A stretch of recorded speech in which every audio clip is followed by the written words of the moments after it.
ఏదన్నా ఎడారిలనో జంగల్లనో తొవ్వ తప్పిపోతే తన్లాడి తిప్పలు వాడి తొవ్వ దొరికించుకునే ఆశలు పెట్టుకోవచ్చేమో గాని పాటున రాత్రి 10 గంటలు దాటిందంటే కరీంనగర్ బస్టాండ్లో పోయి హైదరాబాద్ బస్సుకి పోదామన్న ఆశలైతే అస్సలే పెట్టుకోవద్దేమో అనిపిస్తుంది. ఇక చూడు 3-4 గంటల సంది పట్నం బస్సు కోసం పడిగాపులు కాసి బస్టాండ్లకు ఏ బస్సు వచ్చినా అది హైదరాబాద్ బస్సే కావచ్చు అని ఆశపడి చూసి ఇక రాదు అనుకొని డిసైడ్ చేసి అందరు కలిసి ఎట్లా కూర్చున్నారు చూడు కింద.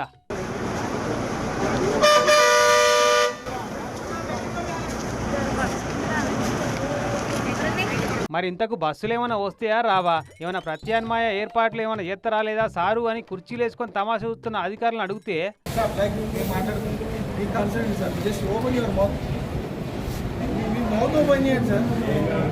లేదు చెప్పండి, మీ ఓపెన్ యూర్ మౌత్ సార్. వేస్తే ఎత్తమని చెప్పండి, అని చెప్పండి. ఎట్లా సార్ మీరు సీనియర్ ఆఫీసర్? లేదు ఊలేదు, వస్తుందంటలేడు రాదని చెప్తలేడు నోరు తెరిచి సారు.